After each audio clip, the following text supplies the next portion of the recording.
આકાશવાણી ભુજ સ્થાનિક સમાચાર આરતી ભટ્ટ વાંચે છે.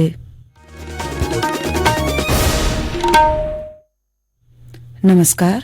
ચૂંટણી પંચ લોકસભા અને વિધાનસભાની ચૂંટણી દરમિયાન પર્યાવરણીય રીતે ટકાઉ ચૂંટણીઓને પ્રોત્સાહન આપી રહ્યું છે.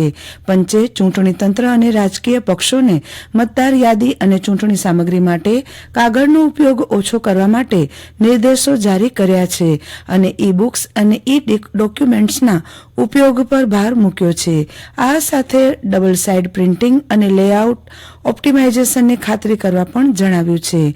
પંચે મતદાન દરમિયાન ઇલેક્ટ્રોનિક સંદેશા વ્યવહાર અપનાવવા નિર્દેશો જારી કર્યા છે અને પંચે ચૂંટણી તંત્ર અને રાજકીય પક્ષોને સિંગલ યુઝ પ્લાસ્ટિકનો ઉપયોગ ટાળવા, ઇકો ફ્રેન્ડલી ચૂંટણીઓ માટે લોકસભા અને વિધાનસભાની ચૂંટણી દરમિયાન અલગ કલેક્શન ડબ્બાઓ અને યોગ્ય સાઇનેજની ખાતરી કરવા જણાવ્યું છે.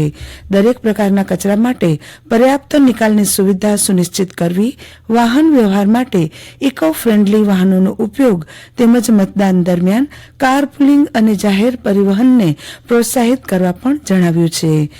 પ્રચાર કાર્યક્રમો માટે પુનઃ પ્રાપ્ય ઉર્જાના ઉપયોગને પ્રોત્સાહિત કરવા રાજકીય પક્ષોને નિર્દેશો આપવામાં આવ્યા છે. સ્વદેશી દવા બનાવતી કંપની ભારત બાયોટેક ઇન્ટરનેશનલ લિમિટેડે પુખ્ત વયના લોકો પર ટીબીની રસી એમટીબી વેક્સિનની ક્લિનિકલ ટ્રાયલ શરૂ કરી છે. ભારત બાયોટેકના જણાવ્યા અનુસાર આ પ્રથમ ટીબી રસી છે જે સ્પેનિશ દવા ઉત્પાદક કંપની ની બાયોફેબ્રી દ્વારા તૈયાર કરવામાં આવી છે. આ ટ્રાયલ ભારત બાયોટેક દ્વારા બાયોફેબ્રી સાથે હાથ ધરવામાં આવી રહ્યું છે. પરીક્ષણના પ્રથમ તબક્કામાં આ રસી પુખ્ત વયના લોકો માટે આપવામાં આવી હતી જેઓ એચઆઈવીથી સંક્રમિત નથી. બીજા તબક્કામાં આ રસી એચઆઈવીથી પીડિત વયસ્કોને આપવામાં આવી રહી છે. આ ટ્રાયલનો હેતુ એ નક્કી કરવાનો છે કે રસી લોકો માટે સલામત છે કે નહીં. કંપનીએ આશા વ્યક્ત કરી છે કે એમટીબી વેક્સિનસ રસી એક મહત્વપૂર્ણ સિદ્ધિ સાબિત થશે. મધ્યપ્રદેશના ઉજ્જૈનમાં આવેલા મહાકાલેશ્વર મંદિરના ગર્ભગૃહમાં આજે સવારે આગ લાગી હતી. આ ઘટના ભસ્મ આરતી દરમિયાન બની હતી. આ ઘટનામાં પૂજારી સહિત 14 લોકો ઘાયલ થયાના સમાચાર છે.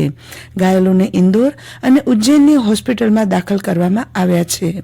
ઉજ્જૈનના કલેક્ટર નીરજ સિંહે ઘટનાની તપાસના આદેશ આપ્યા છે. ઇસરોએ ગયા વર્ષે 23 ઓગસ્ટના ચંદ્રના દક્ષિણ ધ્રુવ પર ચંદ્રયાન 3નું સફળ લેન્ડિંગ કરાવીને ઇતિહાસ રચીને ભારત પ્રથમ દેશ બની રહ્યો હતો અને સમગ્ર વિશ્વમાંથી ભારતીય વૈજ્ઞાનિકોને શુભેચ્છા સંદેશા મળ્યા હતા. ઇન્ટરનેશનલ એસ્ટ્રોનોમી યુનિયને ચંદ્રયાન 3એ જ્યાં લેન્ડિંગ કર્યું હતું તેને શિવશક્તિ પોઈન્ટ નામને મંજૂરી આપી દીધી છે. સત્તાવાર રીતે હવે આ સ્થાન વિશ્વભરમાં શિવશક્તિ પોઈન્ટ તરીકે ઓળખાશે. રંગ અને ગુલાલના ધૂળેટી પર્વની આજે જિલ્લામાં ઉમંગભેર ઉજવણી કરવામાં આવી હતી. શહેરો અને ગામોમાં લોકોએ એકબીજાને ઘેર જઈ રંગોત્સવને માણ્યો હતો. જાહેર માર્ગો પર લોકોએ રંગ ઉડાડી પર્વની ઉજવણી કરી હતી. સ્વામિનારાયણ સંપ્રદાયના મંદિરોમાં ફૂલડોલ ઉત્સવ ઉજવ્યો હતો.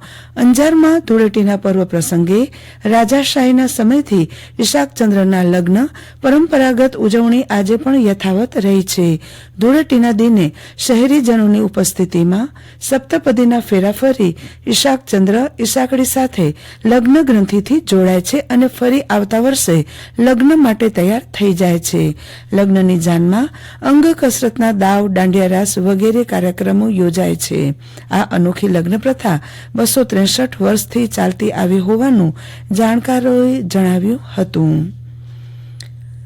સમગ્ર કચ્છમાં હાલ ઉનાળાની અસર વર્તાઈ રહી છે. જિલ્લામાં છેલ્લા એક પખવાડિયાથી મહત્તમ અને લઘુત્તમ તાપમાન ઉંચકાતા અને પવનની ઝડપ ઘટતા દિવસ અને રાત્રિના પણ લોકો ગરમીનો સામનો કરી રહ્યા છે. જિલ્લા મથક ભુજનું મહત્તમ તાપમાન 39.8 ડિગ્રી નોંધાયું છે. આમ ભુજનું મહત્તમ તાપમાન 40 ડિગ્રી નજીક પહોંચી ગયું છે. નલિયાનું મહત્તમ 32.4, કંડલાપોટ મહત્તમ 32.7 ડિગ્રી તાપમાન નોંધાયું હતું. આ સાથે સમાચાર પૂરા થયા. નમસ્કાર.